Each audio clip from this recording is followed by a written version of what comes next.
আসসালামু আলাইকুম। এখন দেখবেন সংবাদ শিরোনাম। হাসপাতালে ভর্তি হলেন খালেদা জিয়া। ইনফেকশনে আক্রান্ত হার্ট ও ফুসফুস জানালেন মেডিকেল বোর্ডের চিকিৎসক। 12 ঘণ্টা থাকবেন নিবিড় পর্যবেক্ষণে। ক্ষমতায় গেলে ইমাম খতিবদের ভাতা দেওয়ার ঘোষণা। তারেক রহমানের দেশ গঠন ও ইনসাফ প্রতিষ্ঠায় আলেমদের ভূমিকা রাখার আহ্বান ডাক্তার শফিকুর ও নাহিদ ইসলামের। কক্সবাজার 4 আসনে শাহজাহান চৌধুরী ও আব্দুল্লাহর মনোনয়ন দ্বন্দ্বে বিভক্ত। বিএনপি নেতাকর্মীরা নরসিংদী 3-এ প্রার্থী ঘোষণা না করায় বাড়ছে বিরোধ। বিশ্বের সবচেয়ে প্রাণঘাতী প্রাণী মশা, তথ্য আফ্রিকান সাফারি। শুধু এডিসের কামড়ে 2 দশকে দেশে 3,500 মানুষের মৃত্যু। প্রান্তিক জনপদে অ্যান্টিবায়োটিকের মাত্রাতিরিক্ত ব্যবহারে কমছে কার্যকারিতা, বাড়ছে মৃত্যু। অভিযোগের তীর হাতুড়ে ডাক্তার ও ওষুধ বিক্রেতাদের দিকে। এতক্ষণ শুনছিলেন সংবাদ শিরোনাম, এখন দেখবেন বিস্তারিত। বিএনপি চেয়ারপারসন বেগম খালেদা জিয়ার চেস্টে ইনফেকশন, হার্ট এবং ফুসফুস আক্রান্ত হয়েছে বলে জানিয়েছেন তার জন্য গঠিত মেডিকেল বোর্ড সদস্য অধ্যাপক doctor FM. Siddiqui.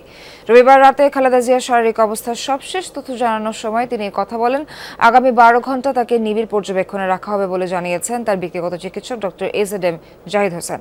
Doctor FM. Siddiqui জানান, খালেদা জিয়ার চেস্টে ইনফেকশন হয়েছে, হার্ট এবং ফুসফুস আক্রান্ত হয়েছে। আগামী 12 ঘণ্টা মেডিকেল বোর্ডে তত্ত্বাবধানে রাখা হবে। আর বিএনপির স্থায়ী কমিটির সদস্য ও খালেদা জিয়ার ব্যক্তিগত চিকিৎসক অধ্যাপক ডক্টর এজেডএম জাহিদ হোসেন জানান, বেগম খালেদা জিয়া ঠিক কতদিন হাসপাতালে ভর্তি থাকবেন তা এখনই বলা যাচ্ছে না, শারীরিক অবস্থার উপর নির্ভর করছে। সুস্থতার জন্য দেশবাসীর কাছে খালেদা জিয়া দোয়া চেয়েছেন বলেও জানান ডক্টর জাহিদ। এর আগে সন্ধ্যা 7:30টার দিকে ফিরোজা থেকে এভার কেয়ারের উদ্দেশ্যে রওনা হন খালেদা জিয়া। পরে স্বাস্থ্য পরীক্ষার জন্য তাকে হাসপাতালে ভর্তি করা হয়। এর আগে গত 15 অক্টোবরও হাসপাতালে ভর্তি হয়েছিলেন খালেদা জিয়া। একটি ইনসাফ ভিত্তিক দেশ গঠনে আগামী নির্বাচনে সকল ইমাম খতিব মুয়াজ্জিনদের দোয়া ও সমর্থন চেয়েছেন বিএনপির ভারপ্রাপ্ত চেয়ারম্যান তারেক রহমান। বলেছেন, বিএনপি ক্ষমতায় গেলেই ইমাম মুয়াজ্জিনদের ভাতা প্রদান করা হবে। রাজধানীর চিনমোট্টি সম্মেলন কেন্দ্রে ইমাম খতিব সম্মেলনে যোগ দিয়ে দেশ গঠনে ইমাম মুয়াজ্জিনদের ভূমিকার কথা তুলে ধরেন জামায়াত, এনসিপি সহ বিভিন্ন রাজনৈতিক দলের নেতারা। আশ্বাস দেন তারেক রহমান, রাষ্ট্র পরিচালনায় ইসলামী শরিয়াকে সর্বোচ্চ গুরুত্ব প্রদানের পাশাপাশি ভিন্ন ধর্মের মানুষদের ন্যায্য অধিকার নিশ্চিত করা সহ 7 দফা দাবিতে এই সম্মিলিত ইমাম খতিব জাতীয় সম্মেলন। এতে যোগ দেন রাজধানী সহ দেশের বিভিন্ন জেলা, উপজেলা ও গ্রাম থেকে আসা ইমাম খতিবরা। সম্মেলনে বিগত 16 বছরের আওয়ামী শাসনামলে আলেম ওলামাদের উপর নির্যাতনের কথা তুলে ধরেন বিভিন্ন ইসলামী দলের নেতারা। জঙ্গি নাটক, সাথে ইমামদেরকে বেইজ্জত করা, মুসলমানদেরকে বেইজ্জত করা আর হবে না। সম্মেলনে প্রধান অতিথি হিসাবে অনলাইনে যুক্ত হন বিএনপির ভারপ্রাপ্ত চেয়ারম্যান তারেক রহমান। বলেন, বিগত দীর্ঘ 1.5 দশকের তাবেদারি শাসন ব্যবস্থা প্রমাণ করেছে স্বাধীনতা, সার্বভৌমত্ব রক্ষায় ঐক্যের বিকল্প নেই। মহানবীর ন্যায়পরায়ণতার আদর্শে উজ্জীবিত একটি ইনসাফ ভিত্তিক বাংলাদেশ গড়ার লক্ষ্যে আগামী নির্বাচনে বিএনপি দেশের সকল সম্মানিত ইমাম, খতিব, মুয়াজ্জিন, আলেম ওলেমা, পীর মাশায়েখদের দোয়া এবং সমর্থন চায়। তারেক রহমান বলেন, ইমাম খতিবদের রাষ্ট্র গঠন কাজের বাইরে রেখে দেশের অগ্রগতি সম্ভব নয়।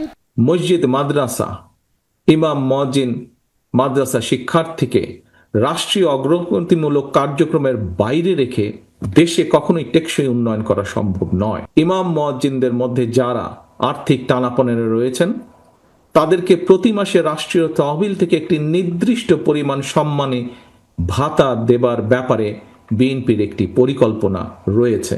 সমাজ গঠনে ইমাম খতিবদের এগিয়ে আসার আহ্বান জানান জামায়াত আমির ডক্টর শফিকুর রহমান। নবীজির এই সমাজকে বাদ দিয়ে মন গড়া কোনো মতবাদ, তন্ত্র মন্ত্র দিয়ে যে সমাজ গড়া হবে সেই সমাজ আল্লাহর কসম দুনিয়াকে শান্তি এবং সম্মান দুটার কোনোটাই দিতে পারবে না।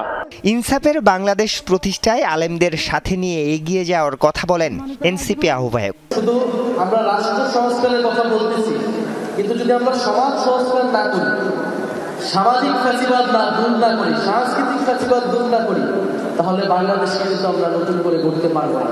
ধর্মীয় মূল্যবোধে উজ্জীবিত একটি সমাজ গঠনে সবাইকে ঐক্যবদ্ধ ভূমিকা রাখার কথা বলেন ইসলামী রাজনৈতিক দলের নেতারা। যে আগামী বাংলাদেশে এদেশের মসজিদগুলোকে আলেম ওলামাদেরকে যেন রাষ্ট্র অন করে, তাদেরকে কাজের সুযোগ দেওয়া। বিএনপির দুই নেতার দ্বন্দ্বকোন্দলে উত্তপ্ত কক্সবাজার 4 সংসদীয় এলাকা। টেকনাফ ও খিয়ায় দলটির নেতাকর্মীরাও দুই গ্রুপে বিভক্ত। এই আসনে শাহজাহান চৌধুরীকে প্রার্থী ঘোষণার পর থেকে পাল্টা কর্মসূচি পালন করছে মনোনয়ন বঞ্চিত মোহাম্মদ আবদুল্লাহর কর্মী সমর্থকরা। দুপক্ষই পরস্পর বিরোধী অবস্থান। দলীয় প্রার্থী ঘোষণার পর একযোগে মাঠে নামার কথা বিএনপি নেতাকর্মীদের, কিন্তু উখিয়া টেকনাফ নিয়ে গঠিত কক্সবাজার 4 আসনের চিত্র ভিন্ন। কক্সবাজার জেলা বিএনপির সভাপতি শাহজাহান চৌধুরী ও কোষাধ্যক্ষ মোহাম্মদ আবদুল্লাহর মধ্যে এমনিতেই দীর্ঘদিনের বিরোধ। সাবেক হুইপ শাহজাহান চৌধুরীকে প্রার্থী ঘোষণার পর দ্বন্দ্ব কোন্দল আরও চরমে। দুপক্ষের পাল্টাপাল্টি কর্মসূচিতে উত্তপ্ত টেকনাফের রাজপথ। দলের সাধারণ নেতাকর্মীরাও দুই গ্রুপে বিভক্ত। উখিয়ার চেয়ে টেকনাফে প্রায় 50,000 ভোট বেশি। মনোনয়ন বঞ্চিত কোষাধ্যক্ষ আবদুল্লাহর বাড়িও সেখানে। বিরোধ না মিটলে ভোটে প্রভাব পড়বে বলে শঙ্কা নেতাদের। যুদ্ধটা মশা ও মানুষের। মানুষ মশা মারছে, মশাও মানুষ মারছে। তাতে যেন ধরাশায়ী মানুষই। শুধু এডিস মশার কামড়েই দেশে গত 2 দশকে মৃত্যু হয়েছে 3,500 মানুষের। মৃত্যুর খাতায় প্রতিদিন যুক্ত হচ্ছে নতুন নতুন নাম। 2 বা 3 মিলিমিটারের এক পতঙ্গ মশা। দেশে 100-র বেশি প্রজাতি আছে। সবচেয়ে ভয়ঙ্কর এডিস। একটি এডিস একবারে ডিম পাড়ে 100 থেকে 150। কিছুটা লম্বা আকারের ডিম, মাইক্রোস্কোপ ছাড়া খালি চোখে দেখা কঠিন। প্রকৃতিতে বেঁচে থাকে 1 থেকে 2 বছর। পানির সংস্পর্শ ছাড়া এডিসের ডিম ফোটে না। উপযুক্ত পরিবেশে 2 দিনে ডিম থেকে বের হয় লার্ভা। 5 থেকে 7 দিন লাগে লার্ভা থেকে পিউপা হতে। একই সময় পর পিউপা থেকে হয় পূর্ণাঙ্গ মশা। একটি মশা বাঁচে 15 থেকে 40 দিন। নারীর তুলনায় পুরুষ মশা কম বাঁচে।